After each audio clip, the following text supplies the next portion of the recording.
Olá galera, beleza? Hoje a nossa live, sempre às 20 horas, a gente vai receber o professor Ricardo Tupiniquim Ramos, doutor em Letras e Linguística, professor universitário, professor da UNEB, escritor, militante da causa indígena e apoiador das causas negra e feminista. A gente recebe hoje o professor Tupi, meu colega de UNEB, para falar sobre literatura indígena e militância, né? Hoje é um dia bastante especial, é o Dia Mundial da Libertação da África, tá? A gente comemora aí no mundo todo, é uma data importante, né, para nós que somos, né, afrodescendentes, negros e negras desse país continental que é o Brasil, né? O Dia Mundial da Libertação da África é comemorado em todo o mundo, né? Ele surge na década de 60, a partir do encontro da fundação da União dos Estados Africanos, né?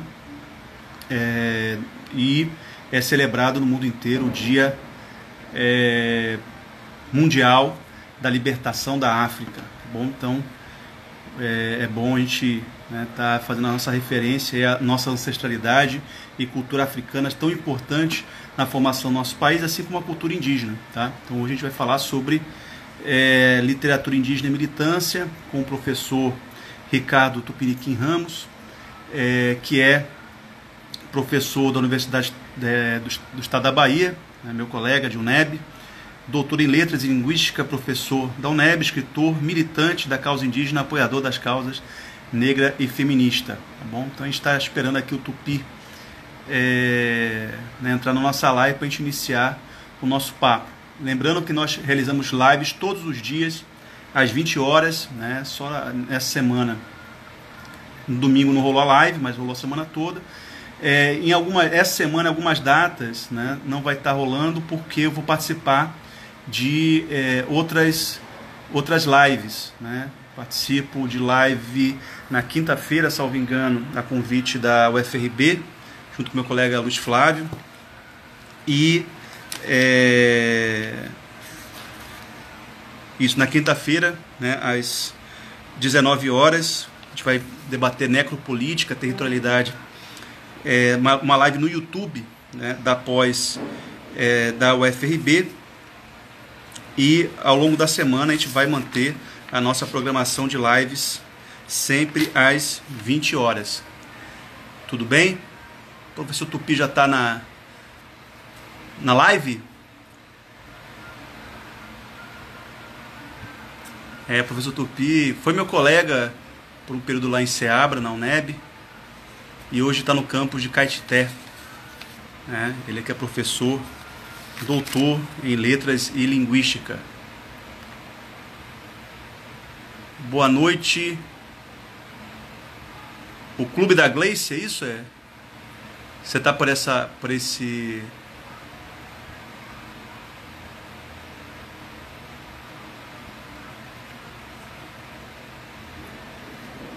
Espera aí, gente. Se consigo aqui me contactar com o Tupi.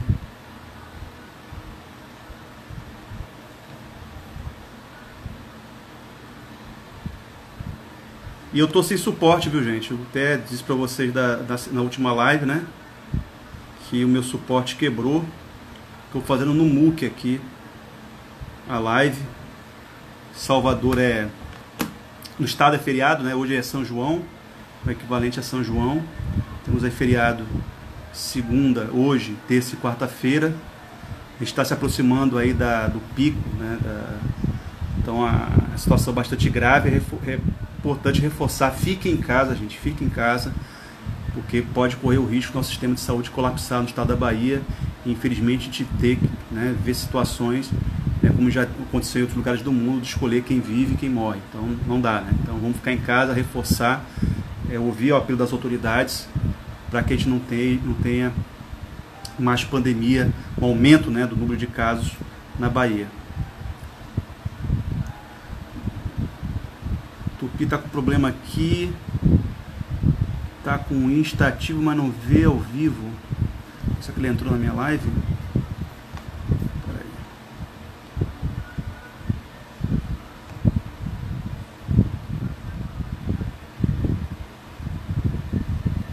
Que às vezes acontece, né, gente? Questões...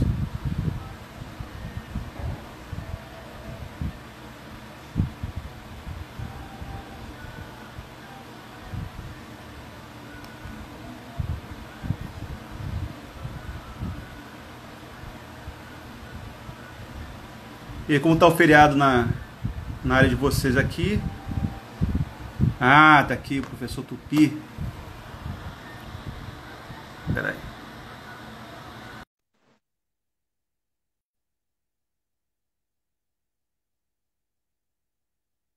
E aqui tá rolando uma rocha aqui do lado.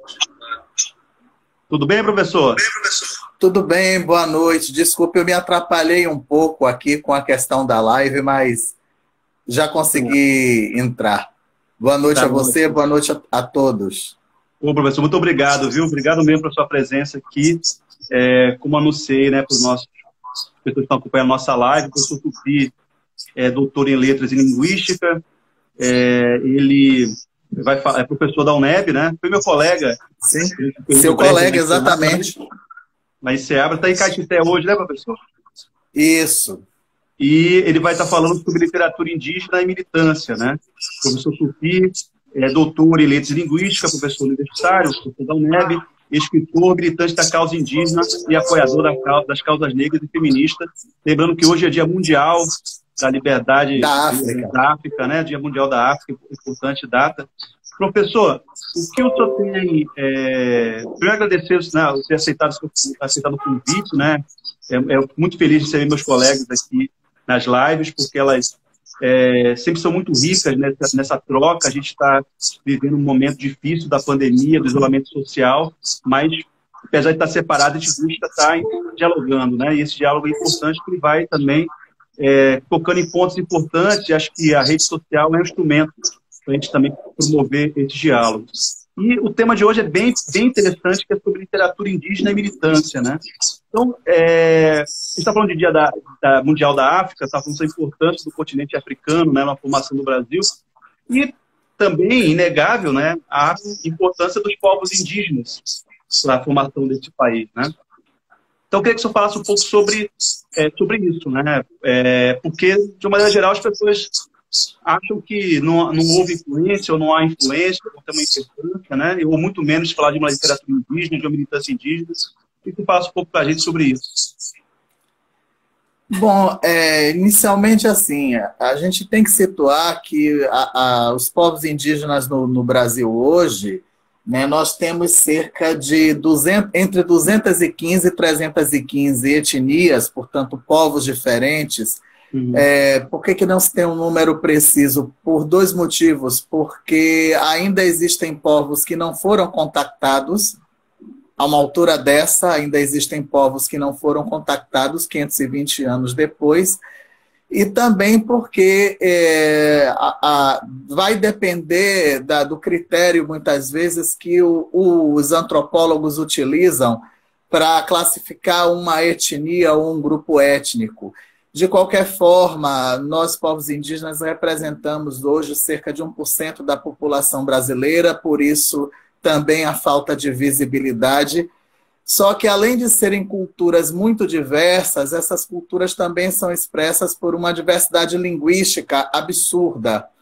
Então, nós temos hoje por baixo 180 línguas. Por que eu digo por baixo? Porque também vai variar bastante esse número de acordo com o critério que o linguista utiliza para considerar um falar como língua ou como dialeto, né? Então, por exemplo, existe a língua cocama, que é falada também no Peru, só que no Brasil, além de se falar a língua cocama, se fala uma língua / dialeto muito próxima, que é o omágua. Aliás, se fala cada vez menos. Esse é um dos problemas das línguas indígenas hoje. Os falantes de muitas delas hoje são poucos, né? Então, o interessante sobre a questão da literatura é que, assim, a gente é uma literatura que está fora da escola. A gente costuma dizer por quê? Porque na escola o que a gente estuda é uma literatura indianista que, ao contrário, inclusive, do que a escola ensina, não está localizada apenas no século XIX, apenas naquele momento do romantismo, né, do surgimento de um primeiro projeto de nacionalidade, que acaba por excluir o índio, porque aquele índio que está ali não é um índio real, nunca foi, né? Esse indianismo, ele chega, ele entra século XX adentro. No século XX surge uma outra tendência de representação do índio na literatura, que é o indigenismo. Já seria uma literatura escrita por não índios, porém simpáticos à causa indígena, inclusive estudiosos das culturas indígenas. Então, nós temos aí um grande nome, que é o nome de Darcy Ribeiro, por exemplo, né? Que escreve um romance magnífico chamado Maíra, que ele lança em 1976, né? Só que, assim, o que acontece? A reboque de um movimento mais amplo, que pegou as três Américas, principalmente a América Latina, no início dos anos 80, em que existiam vários regimes militares. Então, dentro do processo de resistência aos regimes militares, de resistência multissecular dos povos indígenas, de afirmação e reafirmação, surge no início dos anos 80 uma literatura escrita por índios, uma literatura produzida por seres indígenas e que se afirmam indígenas com sua literatura. É isso que nós chamamos de literatura indígena. Essa literatura indígena, ela está desde o seu primeiro momento atrelado com a militância, atrelado com a afirmação dos valores das diferentes culturas, com a afirmação da própria identidade, de dizer assim, estamos aqui, existimos, escrevemos, somos seres que nunca deixaram de existir dentro desse país, a despeito de todo, vamos dizer, processo histórico que tentou, na verdade, tentou e ainda tentam, tentaram e ainda tentam nos dizimar, né? Então, nesse sentido, é uma literatura que ela surge contemporânea, pós-colonial, decolonial, o que é mais interessante, e com essa vinculação com uma militância política que não significa necessariamente uma militância partidária. As pessoas têm que fazer a distinção entre o que é uma luta política e o que é uma luta partidária. Muito embora ninguém que está no movimento indígena tenha dúvida de quem são os partidos que sempre nos apoiaram, entendeu? E aí o que acontece? Essa questão da militância, evidentemente o movimento indígena é um movimento plural, não só porque congrega diversas etnias, mas também porque existe uma pluralidade no que tange a questão, por exemplo, de gênero. Então, existe um movimento muito forte das mulheres indígenas, as nossas guerreiras, a todo momento estão afirmando que, infelizmente, existem algumas culturas indígenas que são machistas. Então, recentemente, eu vi uma companheira de movimento dizer assim, não, porque o lugar da mulher indígena não é atrás nem é na frente do homem, é do lado. E é muito legítima essa fala dela. Então, nós temos hoje uma grande força de uma literatura feminina indígena. As escritoras indígenas têm sempre uma fala muito forte, um lugar de fala muito forte, uma presença muito forte. Ainda ontem eu assisti a live daquela que é considerada uma das grandes damas da literatura indígena no Brasil, que aparenta Eliane Potiguara. Eliane Potiguara fez uma live, foi entrevistada por Júlie Dorrico, que é uma outra parenta, também escritora, estudiosa de literatura indígena, está terminando o doutorado dela com tese dentro dessa temática. É uma índia Macuxi, de Rondônia, uma menina nova, 24 anos, tem um trabalho brilhante como estudiosa como militante. Inclusive, ela tem um canal que eu recomendo a quem nos assiste, chamado Literatura Indígena Brasileira Contemporânea, um canal no YouTube muito interessante, e ela entrevista toda semana, pelo menos, há 2 entrevistas com autores indígenas, com autoras indígenas, né? E então esse canal dela, ela dá uma visão muito bacana do que é essa literatura e do que é essa militância. Na verdade, como somos autores que nunca fomos à escola, precisa haver, né, essa divulgação. Mas olha, Fábio, eu já falei pra caramba, pergunte aí, por favor. Não, se deixar, eu falo aqui o tempo inteiro. Por isso.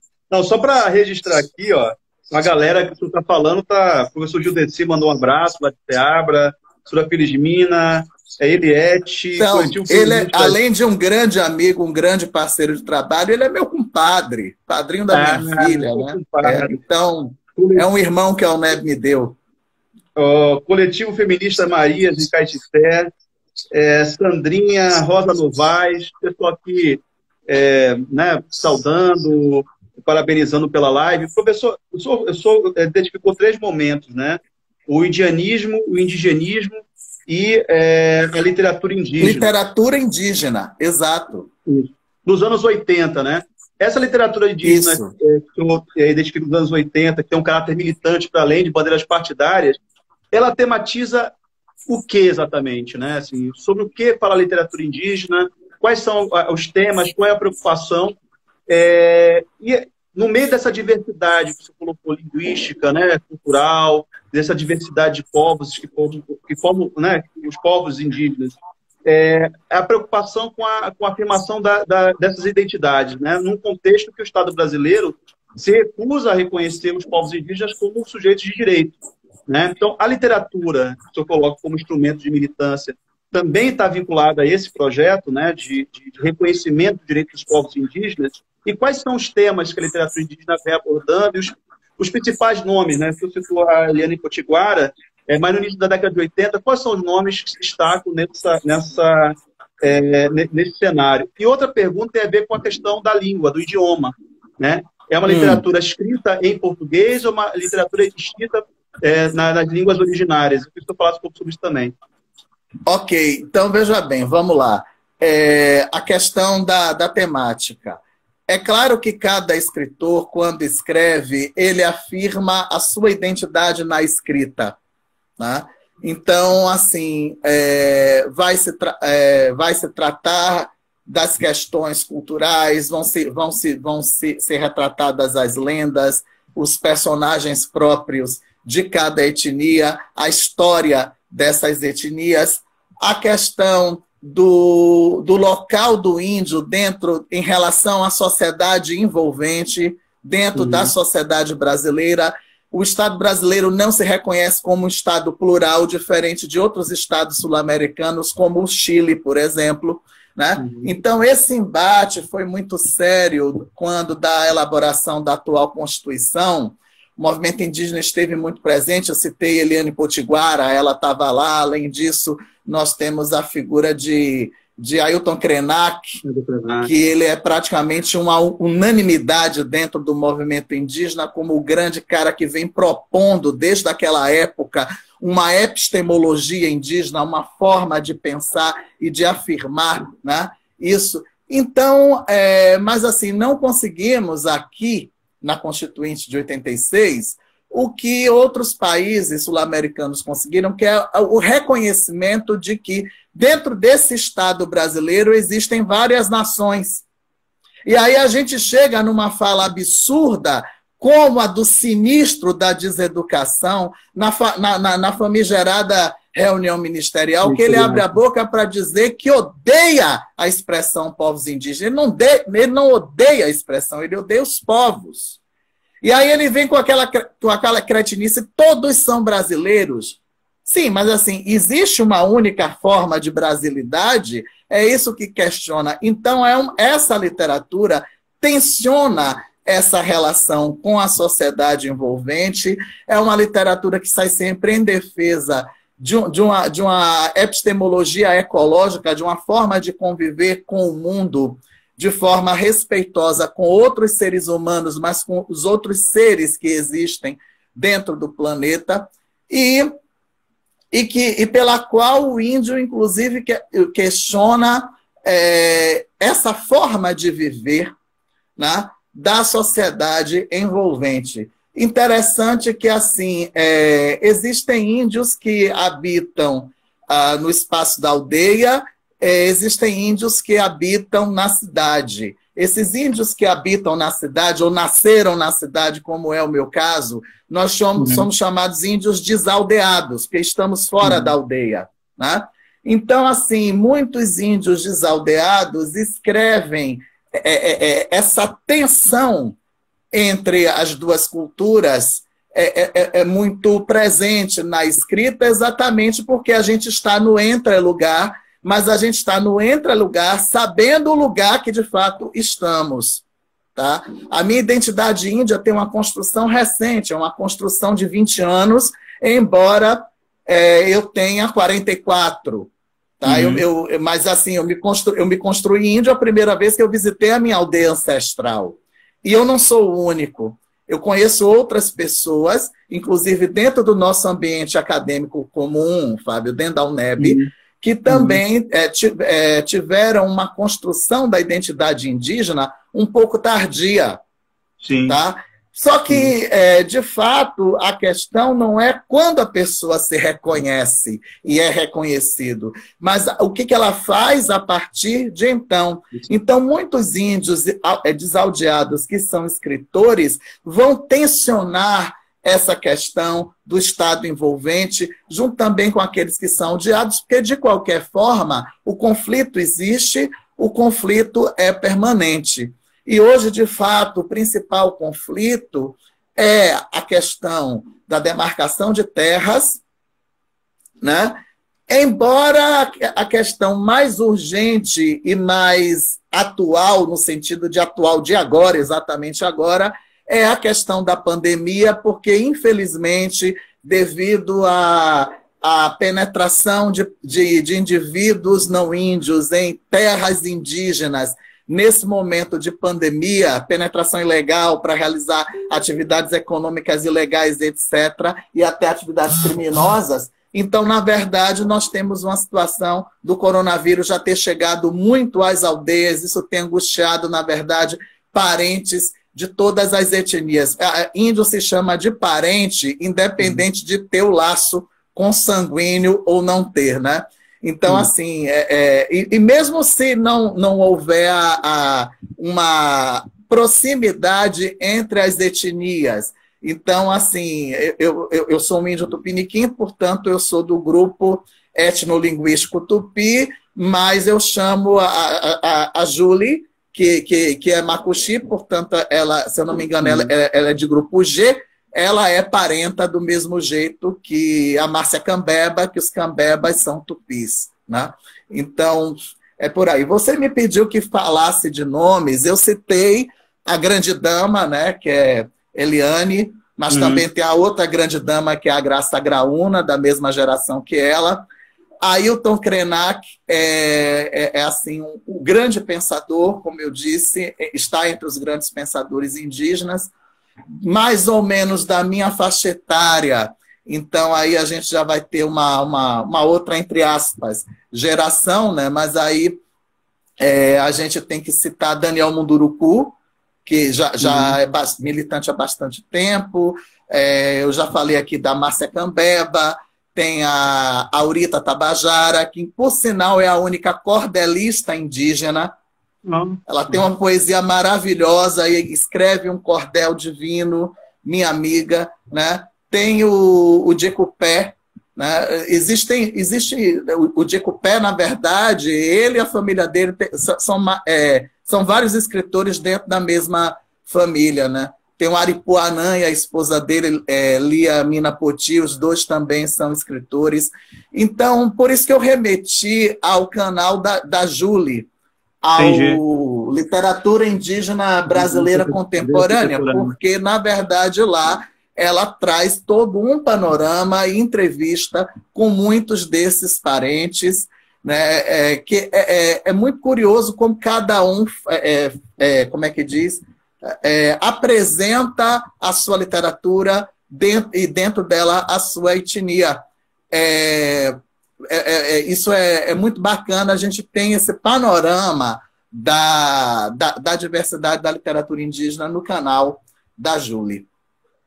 Bacana, professor. Eu tenho uma pergunta aqui sobre a questão indígena no estado da Bahia, especificamente, né? O senhor é tupiniquim e a gente tem Bem, quando surge alguma coisa a respeito, geralmente se remete aos conflitos do sul da Bahia, né? Uma região de conflitos indígenas, mas se fala, de uma maneira geral, se fala pouco da questão indígena, né? O professor Judeci pode até me ajudar nisso também, né? Na construção da identidade baiana, da baianidade, né? Da Bahia se pensar a partir de uma matriz indígena. O senhor pode falar um pouquinho também sobre os indígenas da Bahia, a contribuição, né? Podia, sei lá, remeter à própria história da cidade de Salvador, né?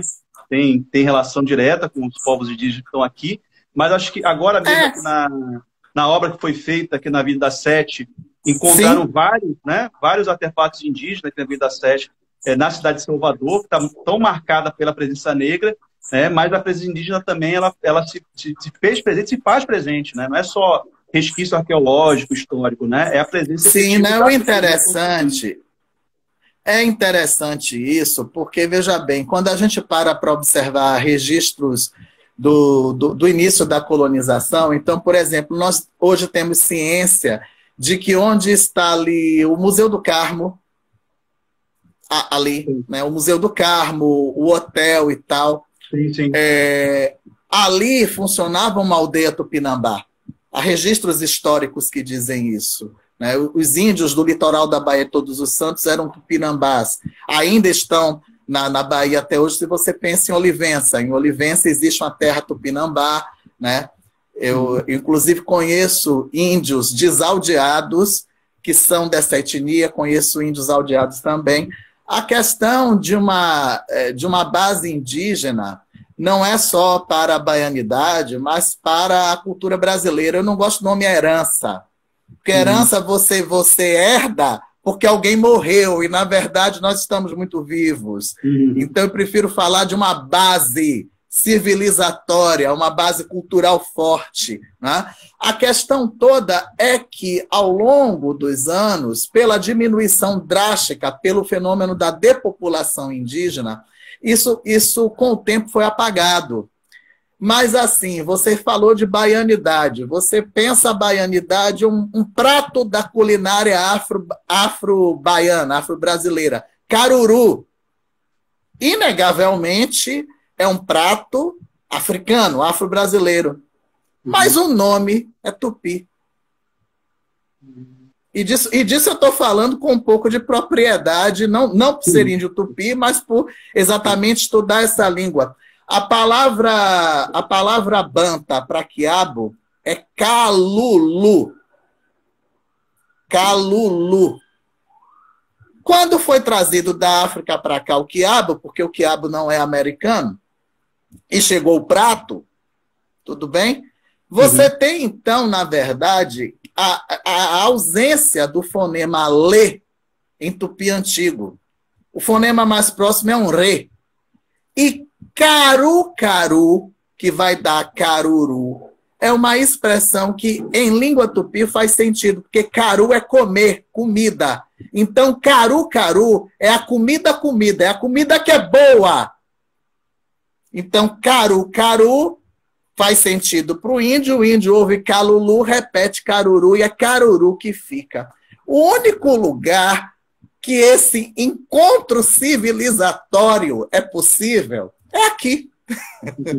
O prato vem da África, chega aqui, é reelaborado e recebe um novo nome.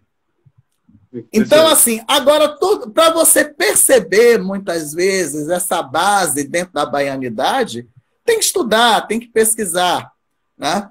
E, infelizmente, somos poucos para dar conta de tantos objetos distintos e tudo mais, né? Então, assim, tratando de uma realidade de UNEB, existe uma disciplina optativa no curso de letras chamada Língua e Culturas Indígenas. Miseravelmente 45 horas. Criaram para cumprir a obrigação da Lei 11.645, para mais nada. O que acontece? A ementa da disciplina prevê que se estude uma língua indígena. Em muitos departamentos, a disciplina é oferecida e esse estudo não é feito, porque na UNEB inteira, o único professor em condição de dar aula de uma língua indígena sou eu. Então, assim, já aconteceu de eu percorrer diversos campi ministrando essa disciplina em curso de férias, como cooperador, etc., para tentar dar conta disso. É claro, não estou chamando ninguém de incompetente, compreenda. Mas, assim, exatamente pela falta desse conhecimento que é específico. Né? Então, assim, claro, os colegas vão se esforçar para dar o melhor de si, para estudar os aspectos de cultura e de história que eles selecionem, mas acaba faltando o elemento essencial, já que se trata de uma disciplina do curso de letras, que é a questão do estudo da língua. Né? Então, assim, tô colocando um exemplo daquilo que eu vivo, né? Sim, como, sim. Né? Daquilo que eu vivencio, daquilo que eu percebo. Mas só o fato de existir a disciplina, para mim, eu digo o seguinte, boa parte da minha militância como indígena acontece dentro da academia, dentro da universidade, que é o meu espaço de trabalho, né? Então eu já fico, de alguma forma, um pouco alentado. Agora, é claro que, além da militância na universidade, eu tenho minha militância como escritor, embora como um escritor indígena que não é odiado, eu tenha outros temas, além dos temas da pauta indígena que eu escrevo na minha literatura. Você perguntou sobre a questão da língua.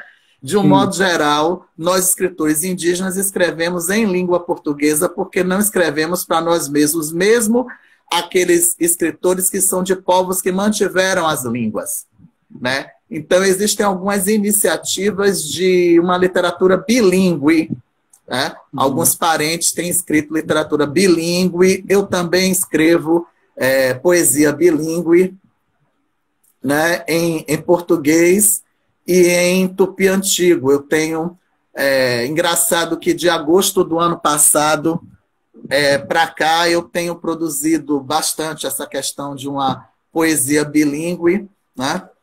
E eu tenho um texto que me é muito caro, que eu falo, eu disse aqui que minha identidade indígena, eu me descobri índio há 20 anos, quando eu escutei uma coisa na primeira vez que eu visitei minha aldeia ancestral. Mas, na verdade, esse germe dessa consciência de minha indianidade eu devo ao meu avô materno, Roberto Ademar Tupiniquim, ele que era neto de um cacique da nação Tupiniquim. Então, dentro das nações tupis, na verdade, os avós cuidam dos netos. E a transmissão cultural pula uma geração. O avô transmitiu cultura indígena para ele e ele transmitiu para mim. Né? Então, eu tenho um texto que me é muito caro, se você permitir, eu declamo aqui, e ele claro, e eu escrevi ele nas duas línguas. Então, eu vou dizer em português. O nome do texto é Revezamento ao avô Roberto Ademar Tupiniquim. Meu avô me contava as histórias de seu avô, pedaço importante da história do Brasil na Bahia. Guerra de independência, guerra por liberdade, de uma nação nascente construída sobre sangue negro e nativo. Resistência de quem, para sobreviver, se reinventava. Nasci e cresci fora da aldeia. As histórias de meu avô cultivaram em mim... desculpem. As histórias de meu avô cultivaram em mim a memória de um povo que nem ele mesmo conheceu, mas de que era parte. O velho Roberto não sabia, mas ele me fez índio desaldeado, ativando em meu imaginário pueril a força de nossa ancestralidade. Hoje, adulto, tio, sobrinho, primo, professor, parceiro, irmão, filho, pai, escritor, reconto e reinvento aquelas velhas narrativas e novas lutas, vivo por independência e liberdade, pela construção de uma nova sociedade nesta grande potencial terra, nesses tempos tão terríveis e sombrios de desamor e violência, com a esperança de passar adiante legado e bastão. Então, é esse o texto, né, que eu dedico a meu avô, porque eu falo do avô dele, né, que ele me contou as histórias do avô dele, que foi herói da Guerra de Independência. Então, assim, não é à toa que a baianidade celebrada no 2 de julho está em torno da figura do caboclo e da cabocla, porque houve índios envolvidos, como houve negros envolvidos, negros e negras, índios e índias. Houve, inclusive, um batalhão de soldados índios, comandado por meu tataravô, no caso, Carama Piniquim, Antônio Carama Piniquim. Ele adota o nome cristão de Antônio depois que acaba a guerra e ele, entre aspas, se civiliza e precisa de um nome de família para casar com a Branca. Ele tinha que dar um nome para a esposa. E aí ele adota como nome de família o nome de sua nação. Né? Nossa, essa questão do casamento e tal, isso aí são documentos familiares, né, que eu tenho, e as histórias dele, quem me contou foi justamente o meu avô Roberto. Então, no texto eu faço essa passagem do bastão, sabe? Caramaã passou para Roberto, que passou para mim, e, enfim, eu já tenho para quem passar. Não, professor, assim, né? O senhor falou, você está falando sobre baianidade, mas assim, de fato é uma presença, né, na construção da baianidade, Catarina Paraguaçu, Caramuru, sim. O caboclo é o 2 de julho, a participação, né, dos indígenas no 2 de julho, só que isso vai, como pode dizer assim, se perdendo do ponto de vista de uma narrativa mais histórica, né, mais contextualizada. E o senhor, a partir da sua experiência como tupiniquim, né, resgatando elementos da ancestralidade, restabelece isso com um sentido de construção histórica, né? Eu acho que esse é o ponto que eu queria dizer, do ponto de vista de ter uma representação mais substantiva, né? Menos o simbólico e mais o real, porque de que adianta você reconhecer uma ancestralidade indígena, né, e, ao mesmo tempo, promover o massacre dos povos indígenas ou não respeitar o direito à terra dos povos indígenas? Acho que essa o direito à terra, o direito à terra, o direito à vida, o direito a existir dentro da sua própria forma de existência e de convivência. Quando a gente para e pega uma experiência histórica no Brasil que deu certo, que foi o Parque do Xingu, você tem ali uma diversidade absurda de povos que convivem dentro de um mesmo espaço em harmonia e em respeito. Nunca houve dentro do Parque do Xingu, não tem esse registro de luta, de conflito entre os diferentes povos. Existem lutas e conflitos entre os povos indígenas xinguanos e os invasores.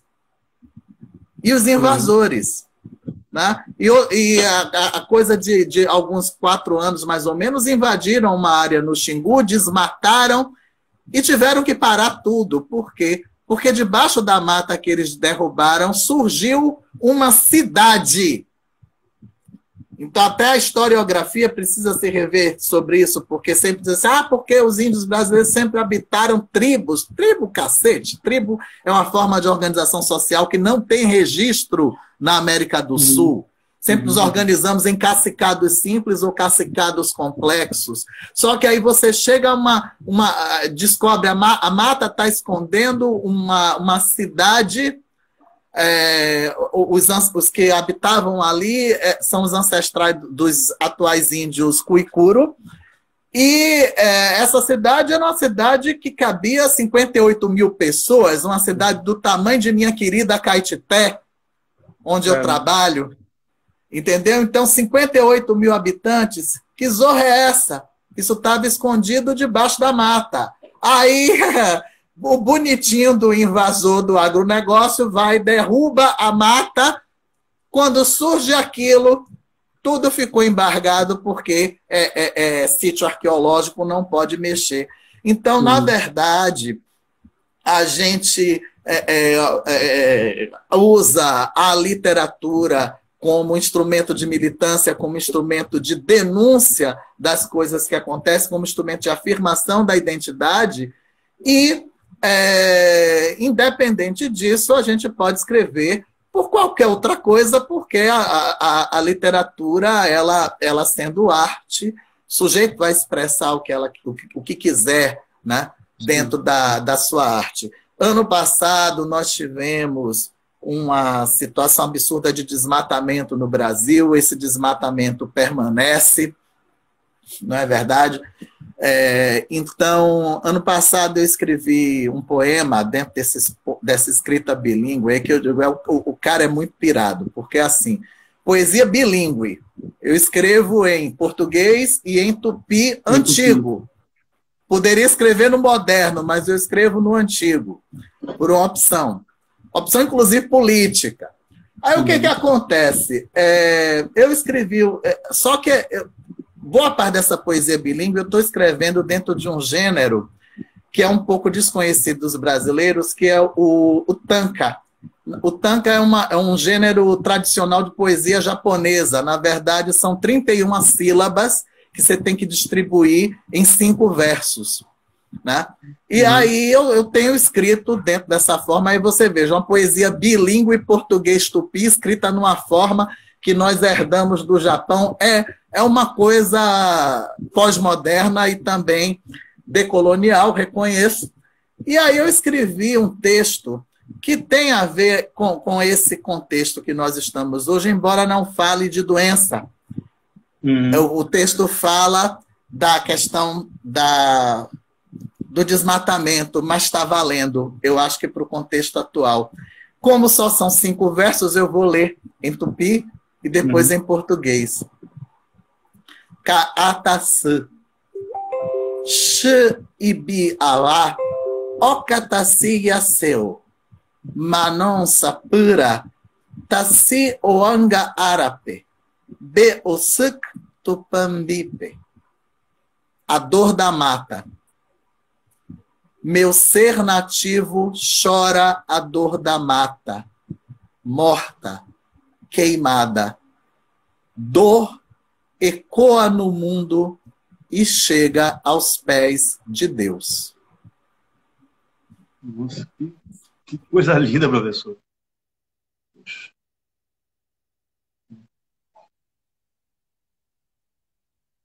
Acho que está com problema aí na... Nossa, a gente ouviu um poema belíssimo, né? Acho que deu algum problema na conexão, deu uma travadinha aqui. E se normaliza para a gente poder concluir a nossa live com o professor Ricardo Tupiniquim, que está dando uma aula para a gente aqui, né, sobre os povos indígenas, a cultura indígena. É tão belo. Acabou, se ele volta aqui para a nossa live.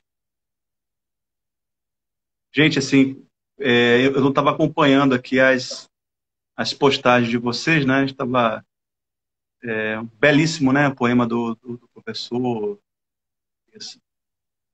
bilíngue, né? Em tupi, depois em português, né? De uma força ancestral, né? Judeci, professor Judeci lá da UNEB. Essa internet não é fácil, viu? Muito forte poema, concordo com a Luciana. Muito bonito, né? E o professor, você compartilha aí nas redes. De qualquer maneira, gente, essa live ela vai ficar disponível no meu Instagram, tá? @professor Fábio Nogueira. Então, a gente vai estar lá registrado o poema do professor Ricardo Tupiniquim.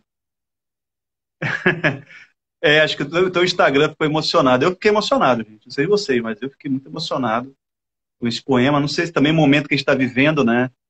E eu não consigo dissociar esse período da pandemia com o que a própria humanidade fez, né? Com Gaia, né? O professor Everton falou, com Gaia, com a Terra, com a natureza, né? E esse poema, ele fala sobre isso. Esse professor voltou aqui para a gente poder encerrar nossa live. Acho que deu algum problema com a internet lá e ele não pôde retornar. Isso aqui para comigo, não. Já estava caminhando para o final da nossa live. Também, né, Ayla? É muito bonito. Que isso? A gente está nesse momento de isolamento, né? Acompanha o noticiário, o número de mortes no Brasil, o presidente irresponsável.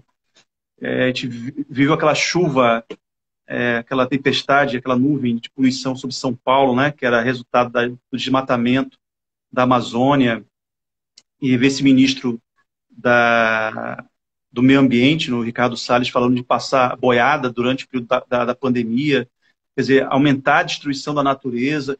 E ele falava ali de uma cidade encontrada na Amazônia. Imagina a riqueza arqueológica que não representa a Amazônia. A riqueza que existe lá, dos povos, que tem povos isolados, dos povos indígenas que estão lá, e a riqueza arqueológica, né? E isso está sendo destruído pelo agronegócio, né, por essa política de destruição mesmo do Bolsonaro, que vem se aprofundando cada vez mais. A gente fica, né, muito, muito preocupado com o que a gente está vivendo. A Luciana, ele é um artista, além do conteúdo, ainda usou um recurso diferente, trazendo mais uma cultura nipônica para esse poema. Sim, e acho que é bacana isso conversar com o professor, como as culturas são ricas, né? Elas são, a cultura não é uma coisa estática, a cultura é algo em construção. E os povos originários, os povos indígenas, os povos da África, eles se comunicavam, né? Então, eles tinham trocas culturais. A troca cultural sempre fez parte da experiência, né, dos povos, da humanidade. Quando é troca, é algo absolutamente legítimo, né? Quando é imposição, né? O que aconteceu no Brasil na colonização foi uma imposição de uma língua, de uma religião, de uma determinada cultura, né? Mas essa imposição nunca foi completa, né? Tanto que os povos indígenas estão aí, né? A cultura negra está presente na sociedade. O celular dele travou, né? Eu não estou conseguindo, professor. Se mandei aqui uma... E a gente já está no final da nossa live. Estou achando melhor a gente... será que ele consegue entrar ainda?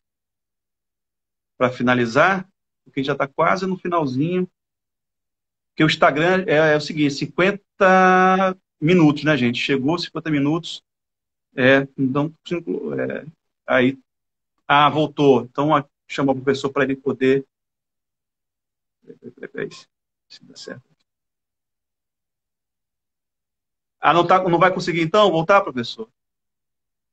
Espera aí, só para encerrar nossa live. Mas aqui não aparece. Poxa, tão...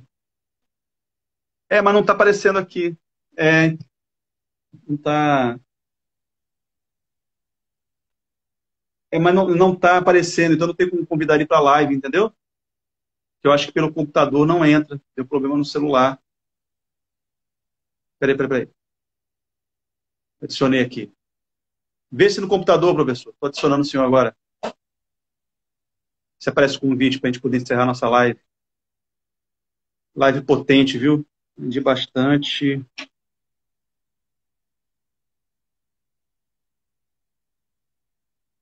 Isso, precisa salvar antes dos 50 minutos. O problema é que ele já está no finalzinho. Ah, salvar a live, né? Não, mas quando encerra aqui... então, infelizmente, gente, o professor Tupi não tá conseguindo conectar pelo computador. A live vai encerrar. Não está conseguindo, né, professor? Não funciona a live no computador. Consegue me ver, mas não consegue entrar. Professor, vamos fazer o seguinte. Celular, né, eu vou salvar a live vai ficar disponível aqui no meu Instagram, tá? E a gente vamos marcar uma nova live com o professor Tupi para a gente poder continuar esse papo tão rico, né, tão bacana sobre literatura indígena e militância. Eu aprendi muito com o professor Tupy, agradecer mais uma vez assim, a presença dele aqui, agradecer a presença de todos vocês, né, que conhecem o trabalho do professor Tupy, sabe, né, da importância e da riqueza da cultura e dos povos indígenas, tá bom? Então, gente, amanhã a gente vai estar aqui na live mais uma vez. Obrigado, professor Tupy, forte abraço, está aqui agradecendo a oportunidade, né, quem veio nos ouvir, mandar um beijão para a Rebeca, também está aqui com a gente, tá? Luciana, professor Judeci, professora Felizmina, todo mundo. Gente, Coletivo Feministas Marias, forte abraço. Amanhã, mais uma vez, às 20 horas, vamos remarcar essa live com o professor Tupy, porque tem muita coisa para a gente falar. Estou muito curioso, despertou muita discussão aqui, e a participação de vocês é muito importante. E, professor, obrigado pelo poema, viu, professor? Muito obrigado por esse poema. Manda para mim, depois pelo Zap, para a gente disponibilizar aqui para a galera pela rede social, tá bom? Valeu, gente. Até amanhã. Forte abraço.